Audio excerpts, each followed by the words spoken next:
Perfect. So good morning, everyone. Welcome to today's session. Thank you for joining us. Now, before we start, I would like to acknowledge that the land we identify as RTO9 is the traditional territory of the Haudenosaunee, Anishinaabe, and Huron-Wendat peoples.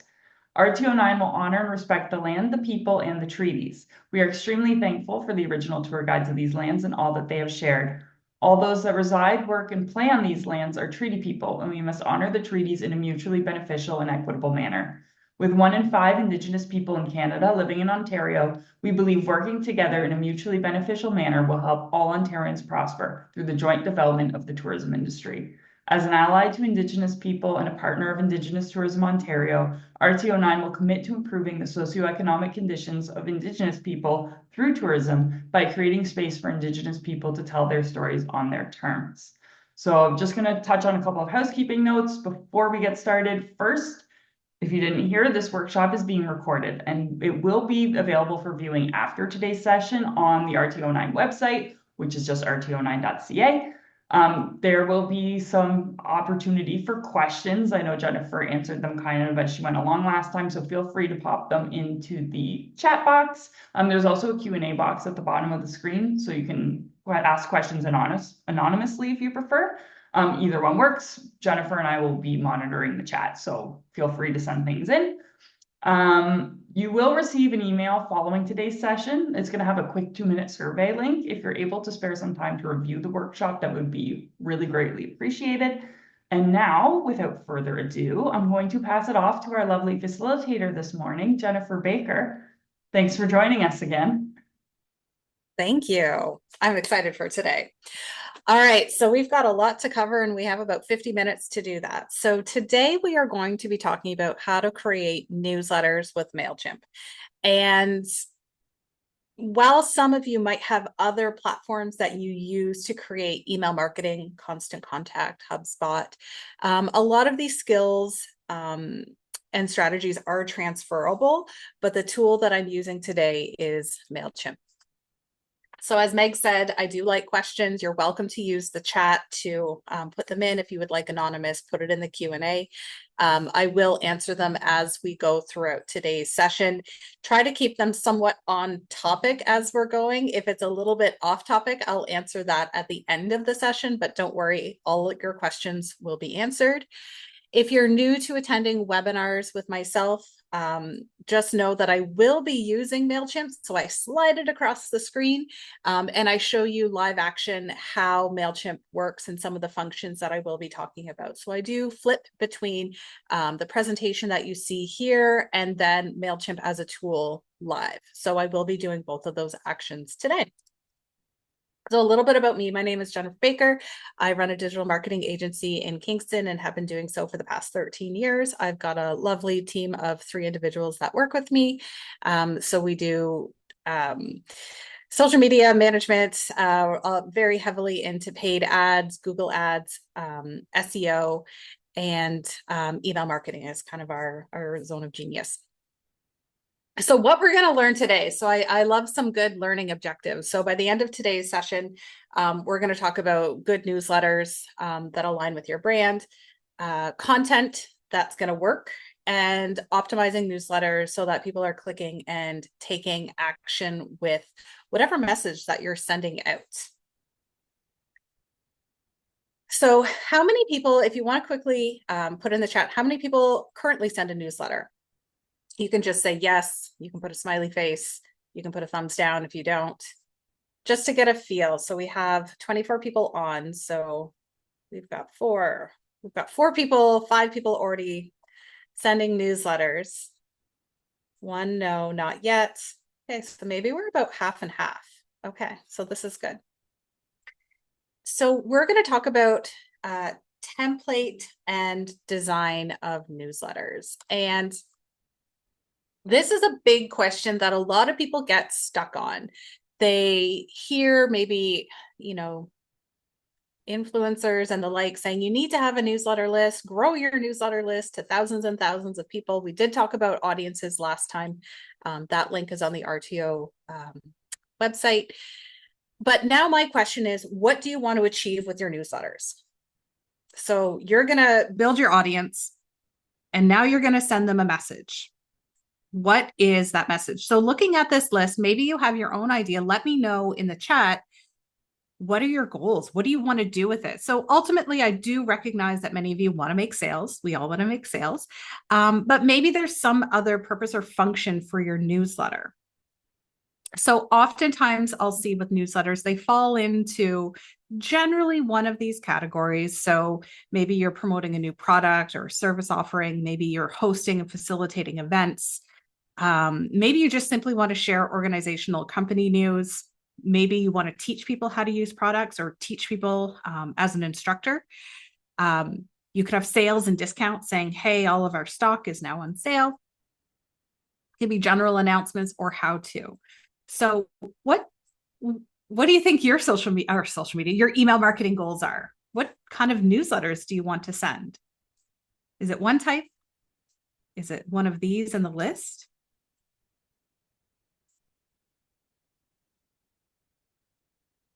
Thank you for everyone writing in. Thank you.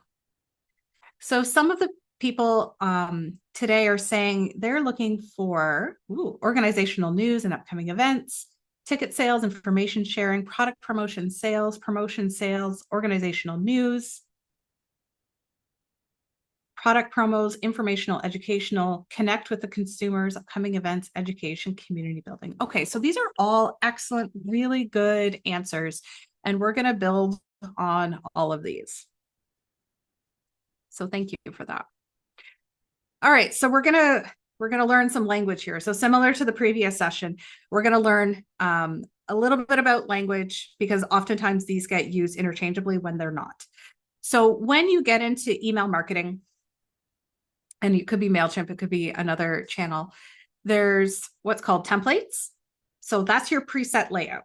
So your template is something you build, and then you use that template to make a campaign. So the campaign is actually what you're sending. So every newsletter that you send is generally going to be called a campaign. And while many of you mentioned previously, you're going to do product promos and sales and upcoming events, all these newsletters are called campaigns. Okay, so template is your preset, what you're going to build, generally one time. You can tweak it. But the campaign is the actual email that's going to be sent using that template. So what are the benefits of these templates? And sometimes people get into these and they sometimes get frustrated and say, oh, I just want to make the campaign. They're kind of rushing ahead. And templates allow you to simplify the creation of your email marketing. So rather than redoing the steps multiple times, you're only going to do them once. So I'll show you some of these examples. And then because you're only going to be doing these actions once, it's actually going to be more efficient for you. So I do want to show you a little demo. I had Mailchimp logged on, and then it was longer than 15 minutes that I was inactive. So now it's logged me out. So just give me a second to get back in. All right.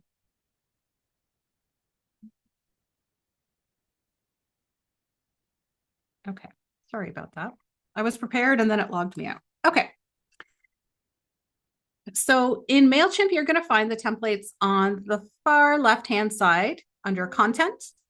And then you're going to look at email templates. So I was playing with one earlier this week. And then there's a JVC, but we're going to just start with one right from scratch.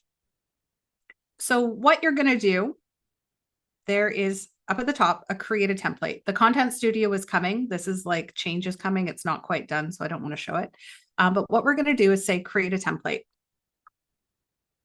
And then what Mailchimp is going to do, and all the other platforms do this as well, it's going to give you a lot of different options to choose from. So sometimes people go a little bit into overwhelm here and they go, I don't know. So number one, you could go through this lovely list. And right now, you're not necessarily looking at color.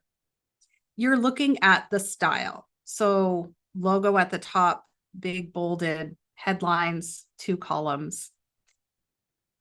This one goes kind of right to the edge. It's got some spacing in here. This one's got 3 columns. As we move down the list, these ones get more into, I'll say done, like you're already done. You can customize all the colors, you can customize all the text.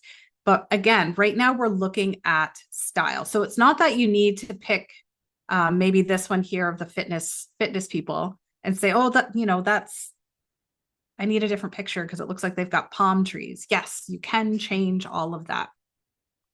So right now it's about style. So yes, you can go through all of these. This could be a little bit of a time vampire. An old friend told me this many years ago when we worked together. You could scroll and scroll to find something you like. Or what you can do is at the top, there's a little bit of a filtering function in here that allows you to quickly filter out and get to the heart of what you need. So when everyone was introducing themselves, they were providing some insight into the email that they wanted. So for those of you, there's a couple in there, promotions and sales. So there's one here for sell products, sell services. So we could start there. So maybe we'll start there. There was a few of you like that. So let's do sell products. Okay. So this is what it's suggesting for sell products. Okay. So now we've limited it down to 44. Then you can choose a style. So again, all of this is fully customizable, but it's trying to limit how much time you're spending looking. I like to start with basic layouts. They generally look like this. They give me more flexibility. These ones I find are very distracting for me to work with, but it's all personal preference here. So I'm just going to do a basic layout. That's kind of my go-to. And then the last little part is industry. So again, it tries to tailor it a little bit more based on your industry. So given that we're doing a session today with RTO9, I'm going to simply choose food and travel because I imagine many of you are within that sector. So let's do sell products. We're going to look for a basic layout within the food and travel industry. And this is what we've got. And you might think, Jennifer, these are all ugly. But we're looking at style. We're not necessarily going to be sending it as is. So a couple little points about these. My favorite one that I go back to all the time is probably this one, this sell products, this far right hand in the top row here. That's my go-to for so many newsletters. A lot of people like to do this 1 to 3 column. But one of the things, I'm probably jumping ahead here, but one of the things about these is you have to watch how many people are going to be looking at your newsletter on a mobile device. And if it's on a mobile device, what it's going to do is going to stack all of these columns. See 1, 2, 3, and it's going to stack them in a single column.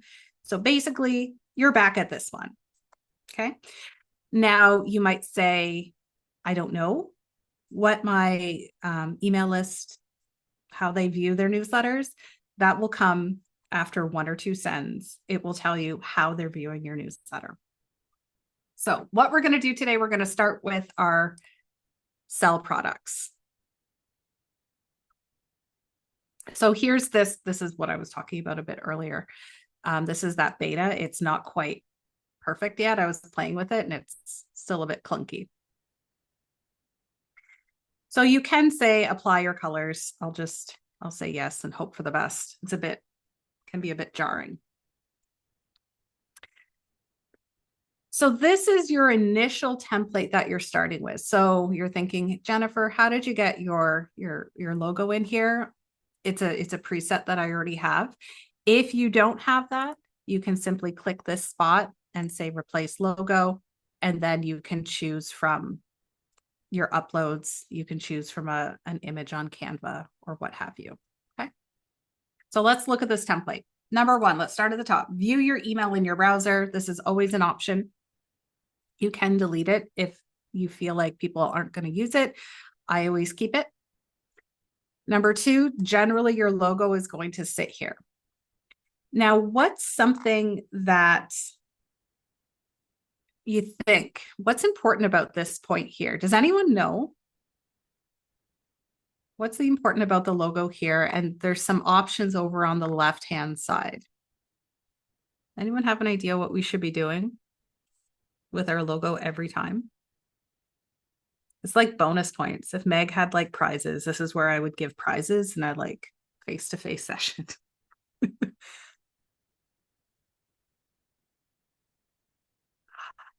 Aaron wins. Aaron wins. Okay, so your colleague in the session today, Aaron, said it should link to your website, and Aaron is exactly right. So a lot of people will use this function almost like a home on a website. They're like, I just want to go home. So you should be linking your logo to your website whenever it appears on your newsletter. So over on the left-hand side, it will say link to web, and then we can say, and then open a new tab. That's exactly what you want to do. There we go. Okay, and Heather too. Okay, I want to acknowledge both Heather and Aaron got the correct answer. So the other things that you're going to do in a custom template, and Anna, I do recognize your question. You're going to just look at the text. Do you like the text here? The buttons, do you like the buttons like this? Do you like the layout? You also have to customize all of your social links. So over on the left-hand side, see it says Facebook, Instagram. You can delete anything that's not relevant to you. A lot of people think it will automatically fill in your social links, and that's not true. So this is a one and done. So your logo, it's going to link to your website. Your social media, it's going to link to respective. You're going to put your link in here as well. Okay.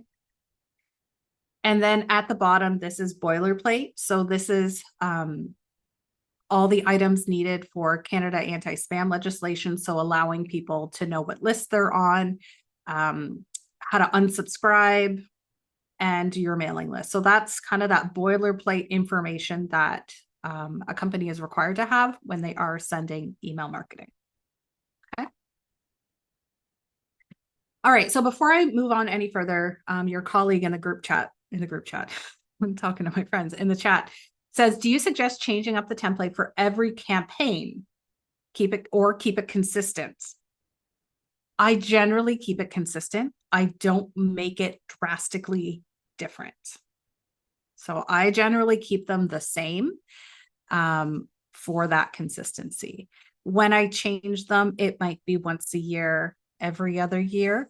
But if it's working for you and you're getting the results that you want, I wouldn't suggest changing, because oftentimes people might think, oh, is this still the same thing? Like, depending on how drastic that change is, they might be a little put off saying, oh, is this still Anna, or is this something else?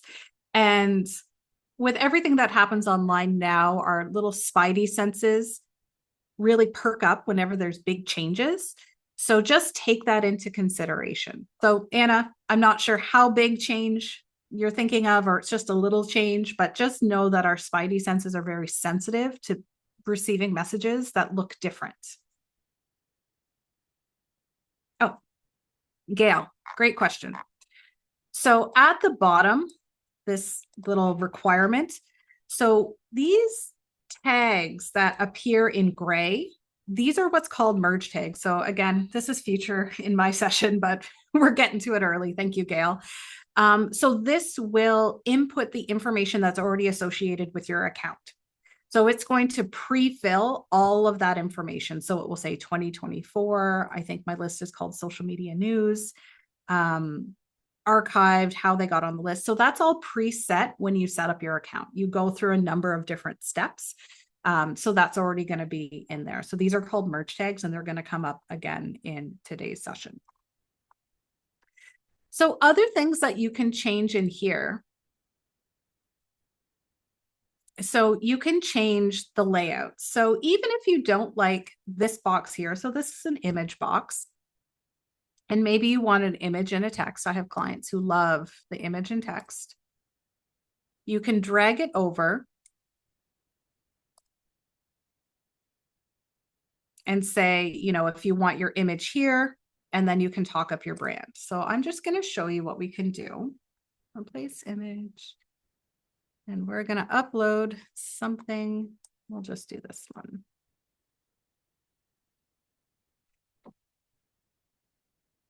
So maybe it's a professional headshot of yourself. Maybe it's a picture of your facility. And it's kind of that standard image that you use. This is something that you could embed into your template so that you're not uploading it every single time. So now we've included this image in here. On the left-hand side, there's a little bit about alignment. Again, you can link it places. I'm going to talk about the importance of that. So I'm just going to put my website in as well. And then you can do some minor editing. So you can do any cropping, making it square. This part can be a little bit clunky depending on the day. So you could do that. Save. Okay, so if you know that that is your main image to go with this, this could be, a completed template for what you want. But you can go back here at any point and change these items in here in the template. That said, once you get into the campaign, these options still exist. So you can still swap things in and out. You're not married to this look and feel once you've started a campaign. Okay.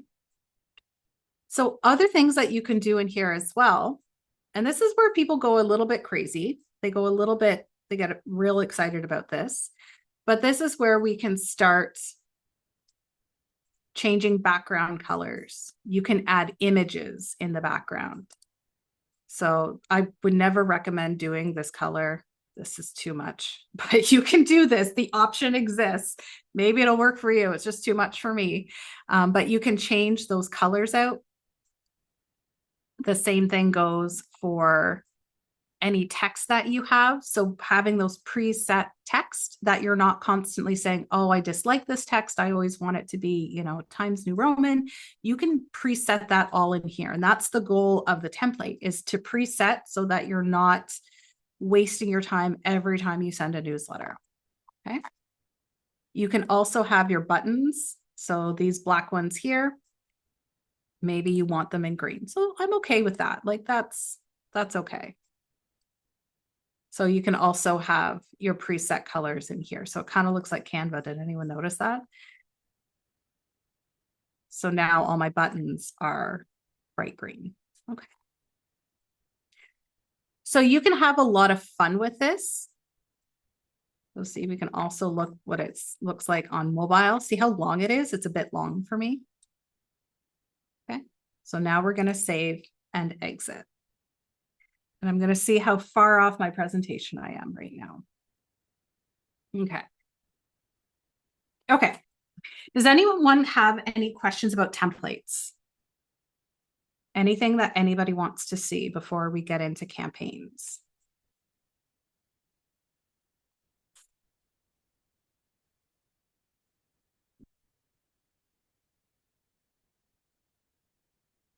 All right, pulse on the room. We're still here. We got 30 of you. Okay. Any flags on colors not to be used? Okay, so Anna was pre-reading my next slide. So I like to use a simple and clean layout. Number one, black on white or white on black. That high contrast is good for accessibility. So where some people sometimes have a background color and then they put a colored text on that, that can be very difficult for some people to read. And I'm on a big screen right now and it kind of hurts my eyes. Can you imagine someone trying to read that text on a little mobile device? So I always opt for simple, clean layout with high contrast. So white on black. I'm thinking about all the newsletters that I send. They're generally in that range. Okay. It just makes it simple and clean and easy to read.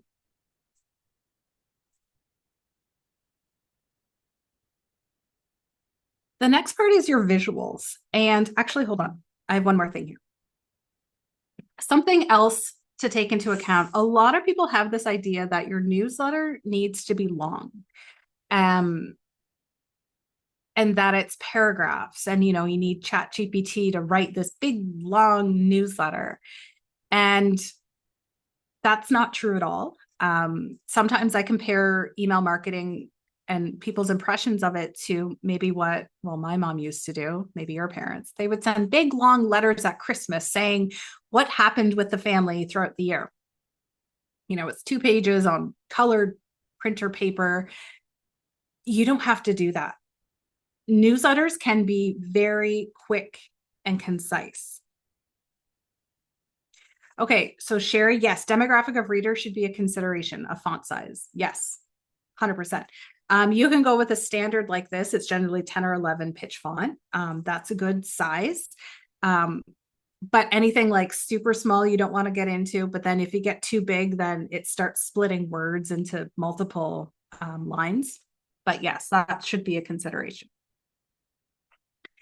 And then getting into your high quality visuals. So the other thing about newsletters that I find is people want to like jam pack them with images and pictures, and it will get cut off in the sense of it, if you open it on your mobile device or on a desktop, after so many scrolls, it will say view email in browser, and then people have to click on it to see the rest of your content.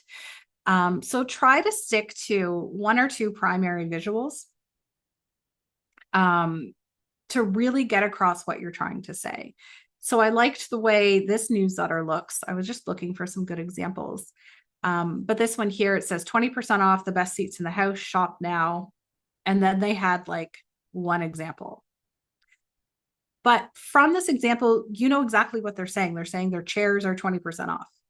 Shop online. Like that's all they wanted to say. And they did it. They didn't start showing you every single chair. They didn't use a big introductory paragraph about the, where chairs came from. Is very clean and very simple.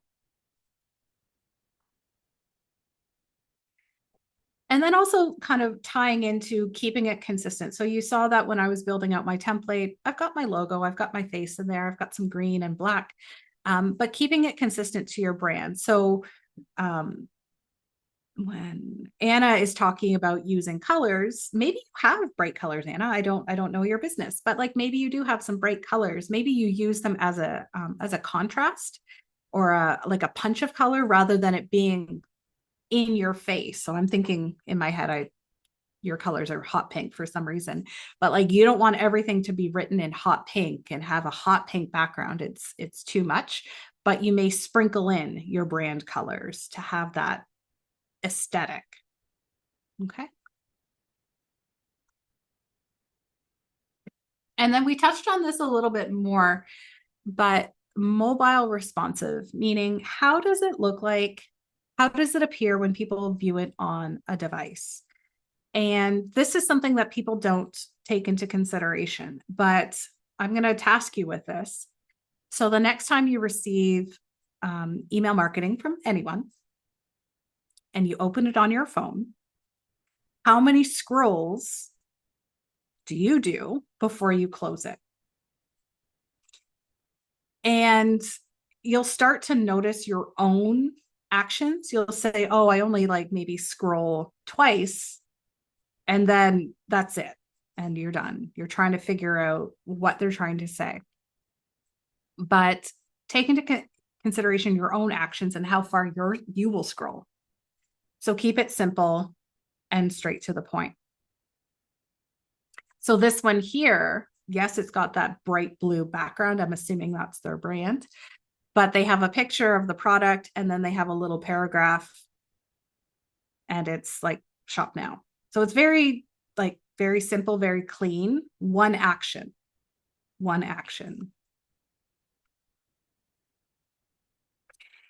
And for any of you who ever took a marketing course or a PR course, you've heard somebody say, don't bury the lead. What is the lead story? What are you trying to get across in your email marketing? Put it up front. So again, this one, it's a graphic, a simple graphic with the 2 products, 15% off any 2. Shop now. Like that's what you're trying to get across. And a lot of people I do find try to put a lot of information into one newsletter. So they want to tell you about the sale, and then they want to tell you about um, maybe an open house that they're running, and then they want you to tell you about this promotion. And our brain can only process so much. We're going to probably see the first thing, and it's either going to be a yes or no action, and then we're gone. Like we're not going to read the whole newsletter. Okay. So you can do this by using headings, bullet points. You can use bolded text to draw back to that key point and what you're trying to achieve. Does anyone have any questions so far? We're a quiet group today. If you're nervous, you can also use Q&A, and then I don't know who you are.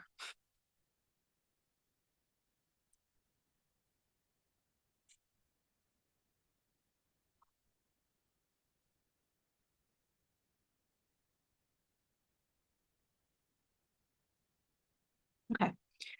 So then kind of reiterating what I was saying on the previous slide, that call to action. What do you want people to do when they receive your email?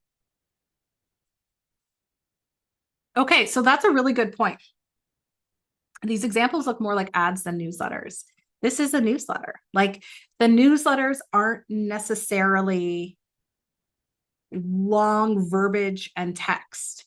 They're simply email communication.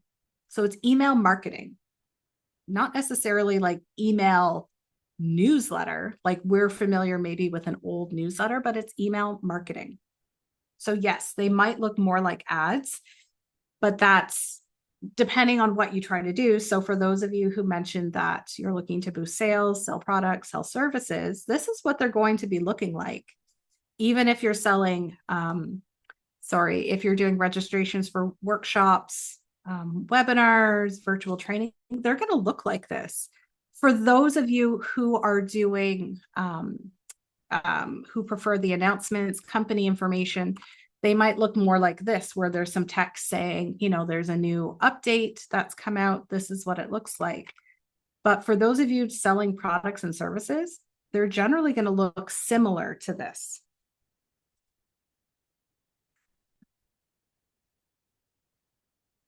Okay, so Anna. So Anna has multiple events over a short period of time to sell. And why do you have to do one campaign?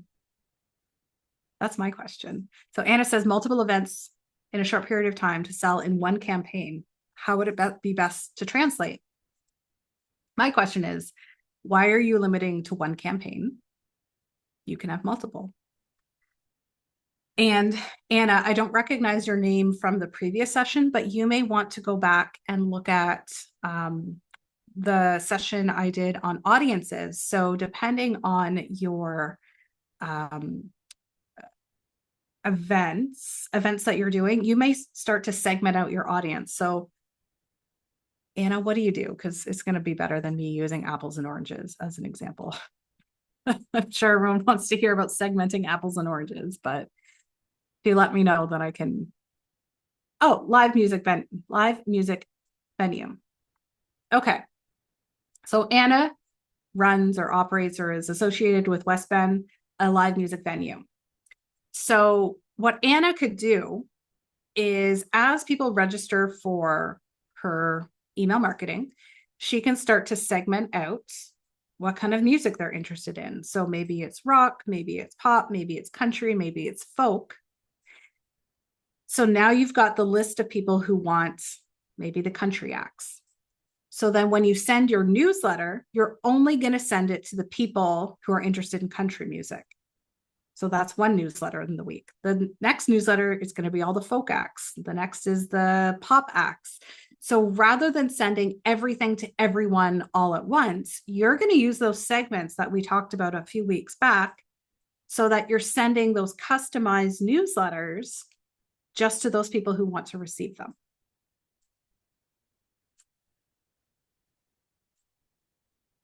How does that feel?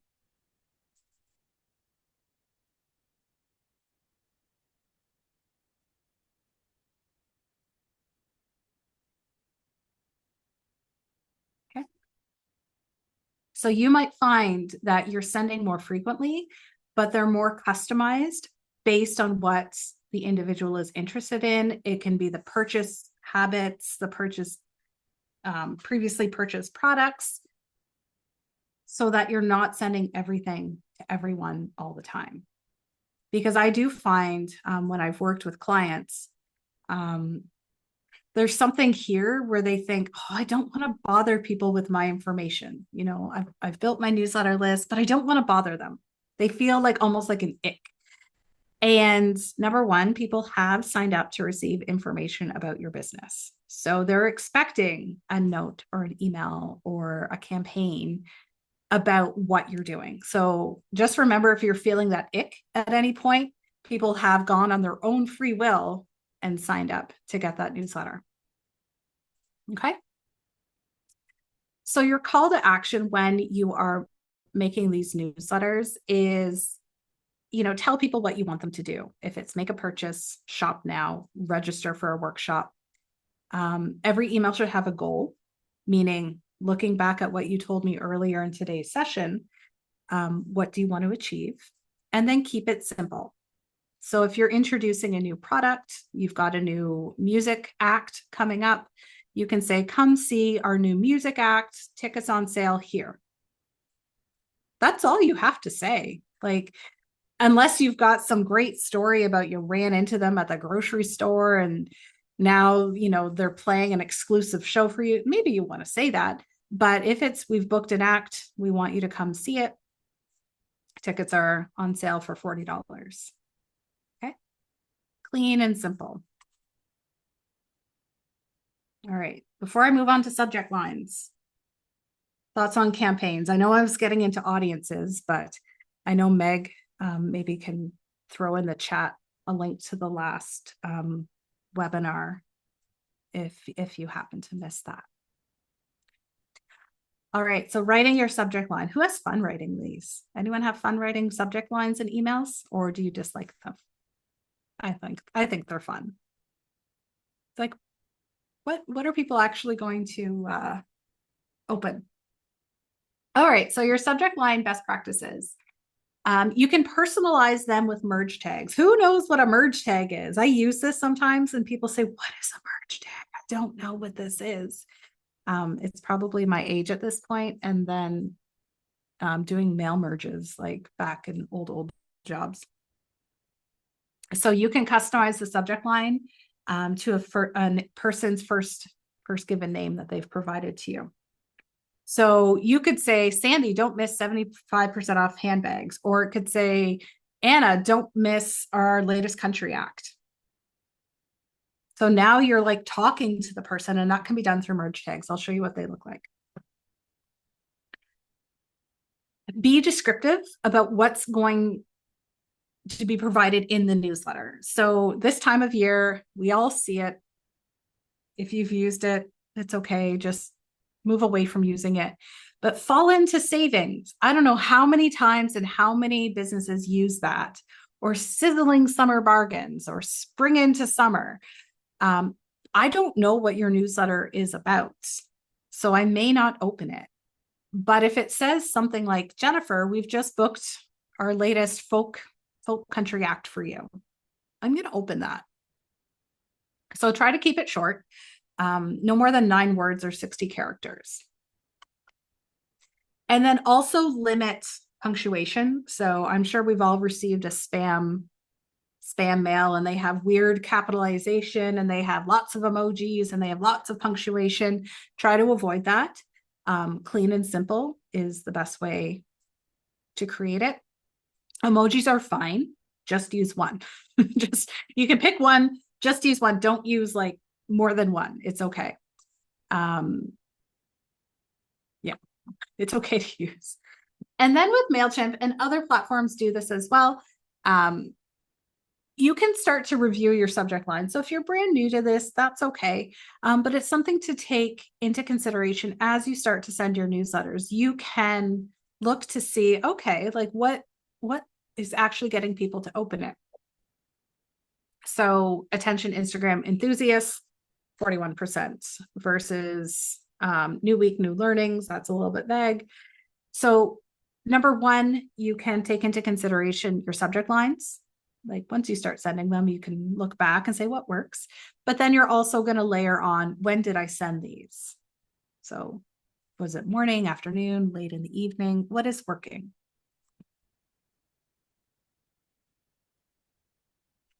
All right, our last little bit. Okay, before I go on, any questions about subject lines?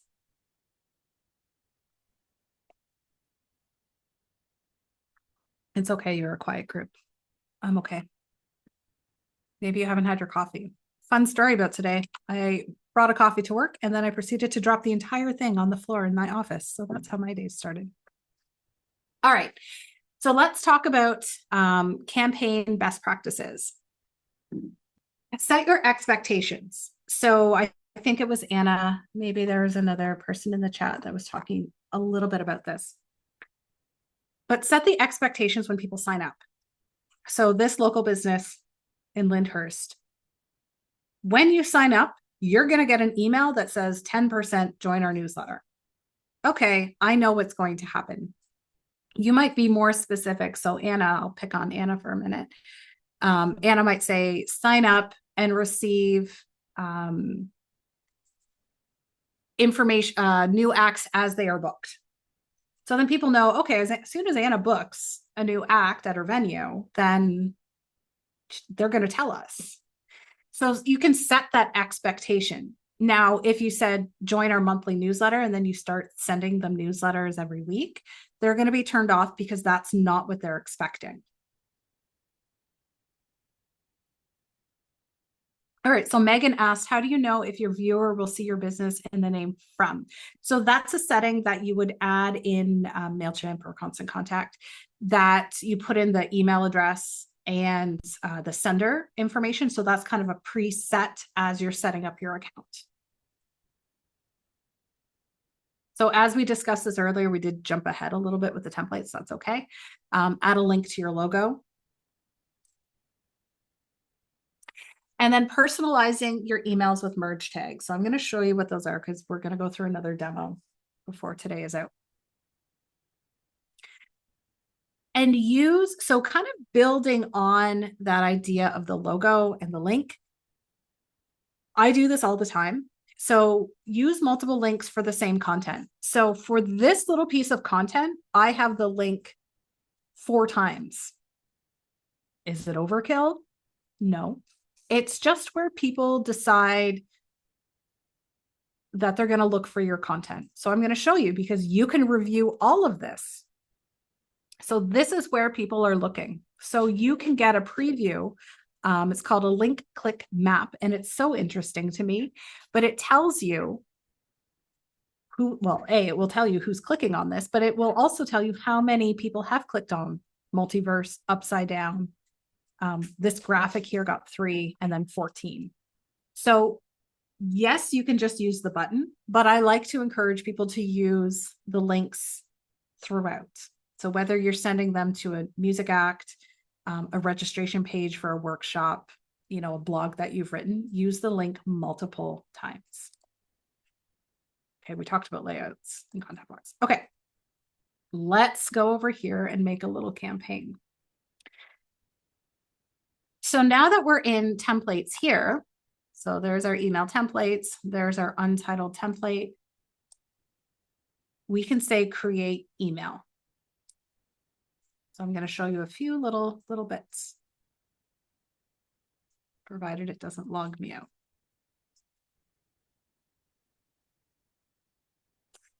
So this is what your email is going to look like when you start. So now you've got your template. So we've kind of got the basics in here, so we don't have to redo a lot of the little, I'll say like finicky branding pieces. It's already set.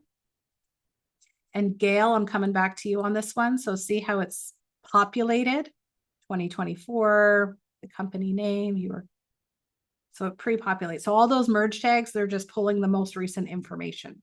Okay. All right. So your list, who are you sending it to?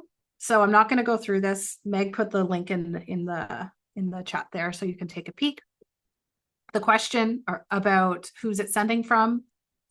If for whatever reason you want to modify that, you can say, you can change it. It will pre-fill to what you've put in previously when you're setting up your account. And then you can change the email address. You can determine the send time. Depending on the plan that you have, sometimes there's limits to how far in advance you can send. I always get the question about what's the best time to send.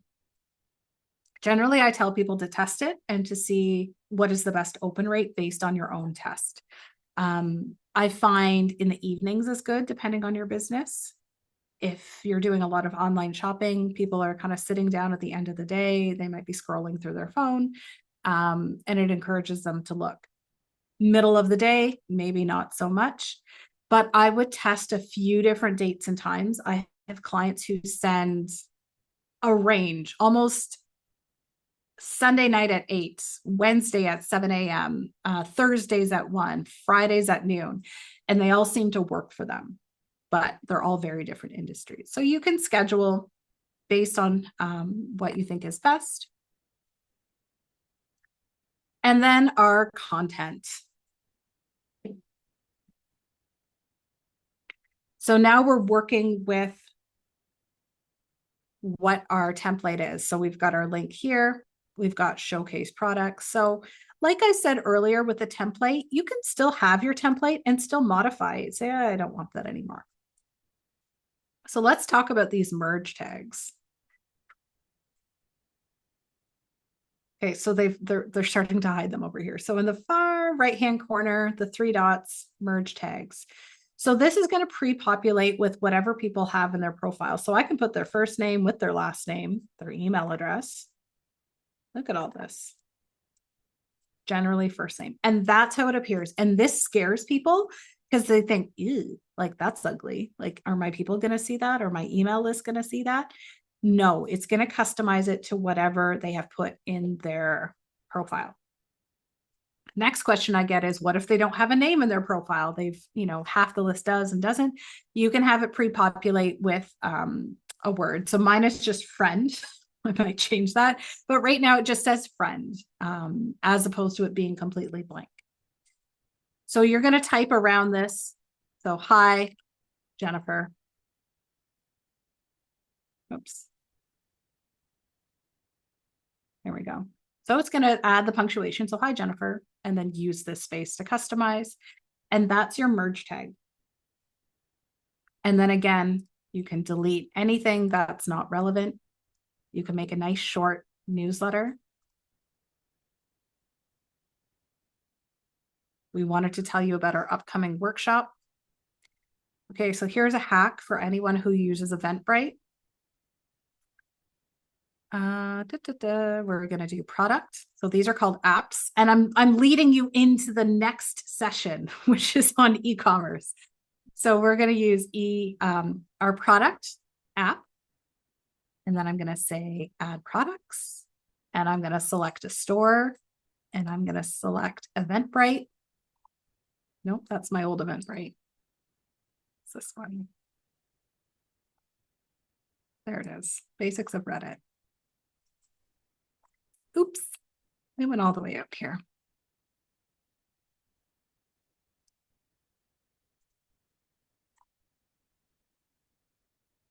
Sorry about that.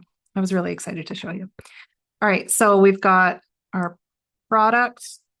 We're going to say add products. This is my Eventbrite. I don't know why it shows up like this, but these are all my upcoming sessions. So now, rather than going back and forth between Eventbrite, now all of my sessions are in here. And then you can modify this. I don't like how it shortens. November 14th. Basics of Reddit. And then you can even change those. The only thing it doesn't do in here is it doesn't put a link. It doesn't link the image here. It's one of my little pet peeves. So that's kind of one of the little bits that I don't like it does. But I could simply have a newsletter send that says, for my next free webinar.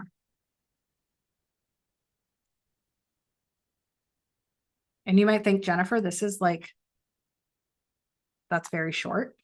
And like, granted, I would probably tweak it a bit more. I sent a workshop or I sent a email that went out like this on Monday or Tuesday of this week, and I probably had 10 people register. And it looked like pretty much like this because all it said was, hey, I've got a new webinar coming up. Here's the webinar. And that's all it said. Okay. So email marketing, email newsletters doesn't have to be big, long emails. It's another way to promote, and it's another way to get very custom with your messaging. So by using your audience segmentation that we talked about in the first workshop, and then adding it to the content that you find in here, you can make really tailored messages. So other things that you can include in here. So you've got your heading and paragraph, you can add buttons. The other little thing that people find interesting is the videos. So if you're someone who does videos, maybe Meg can start doing this too, but you can add video URLs. So they can be YouTube links or Vimeo, I believe. And it can embed right in the newsletter, provided it's a public link. So it's a very easy and quick way to send information to your clients. All right. So where do you start? So this is a lot of information to take in. We talked about the templates, the campaigns, some best practices, writing subject lines. But number one, and many of you already have this, which is great, but determine the goal of your email marketing. What do you want that email marketing to do for you? And notice I'm saying email marketing and not email newsletters. And then plan a schedule. So that moment of truth when people say, I'm expecting a weekly newsletter versus a monthly newsletter, provide that to them. Don't wait months and months between sending a newsletter. And then what you're going to do is choose or design a template. You could have a few different little templates if you want, but generally they're going to have the same look and feel to them. And then get creating. So based on what you're trying to achieve, start creating those simple newsletters. And honestly, keeping it simple, you're going to get the most reaction and probably the best positive results out of them.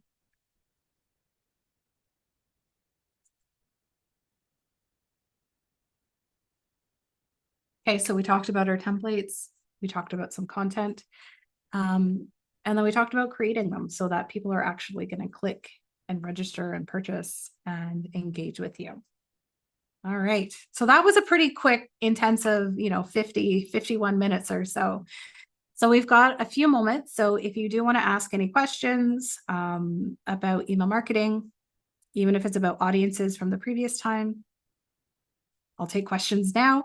And then Meg also put in the chat the upcoming session on e-commerce. So for those of you who do have an e-commerce store, then there's an additional session at some point. I thought you November 7th. November 7th about e-commerce. So for those of you with the Shopify or WooCommerce, that's going to be a session for you. I'm just going to double check the Q&A box, but I don't think I see anything. Oh, you have someone interested in your Reddit training there, Jenna. I'll see if I can get it up quick. I don't have it offhand. And yeah, just a reminder for everyone that there is the upcoming session with Jennifer, and there's also lots of other social media based sessions that are going to be upcoming this fall, winter. Lots of things coming from the RTO9 side. So feel free to check our website and have a look. There's a lot of content that's going to be coming out regarding social media marketing and email marketing. So be sure to follow along and check those things out. You do have a question here from Gail Jennifer. Curious about sending email with a timeline in the series. I mean, is that like email for a goal? So is that like people sometimes call them drip campaigns? Is that kind of what you're talking about, Gail? Oh, so that one, we're not, that one, yes, you can do. So in Mailchimp, those are called journeys. So let's just go pre-built. So these do require paid subscriptions. for Mailchimp and generally all the other ones as well. So sometimes they're called lead generation, sometimes they're called drip campaigns. But you can find pre-built journeys in here. So like under nurture leads. So if people find interest in a certain action, maybe they sign up for an ebook. Let's just, what's a good one here? Encourage. I'll just pick one. You'll get the idea, maybe.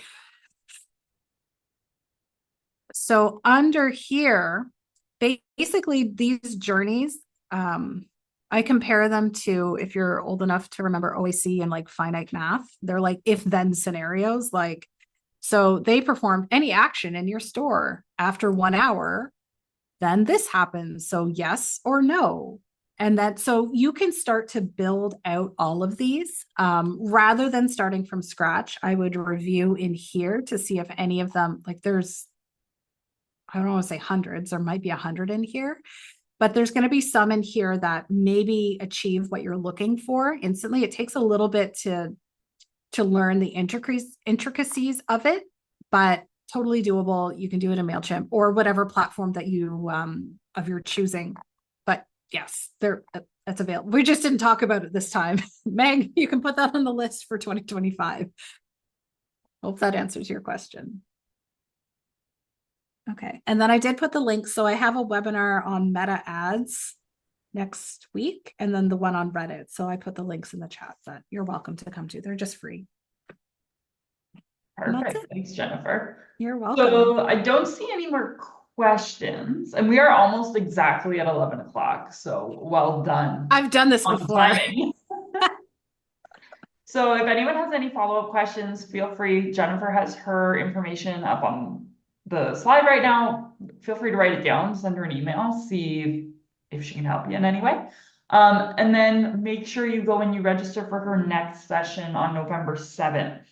It's going to be the same thing. It's going to be webinar. It's going to be recorded.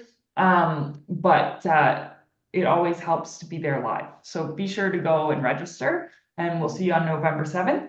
And if we don't have any more questions, we'll let everyone go about their day. But thank you so much, Jennifer, for coming and doing another very informative session on Mailchimp. I'll see you in a month. Yes, see everybody in a month. Have a great rest of your day. Okay, bye.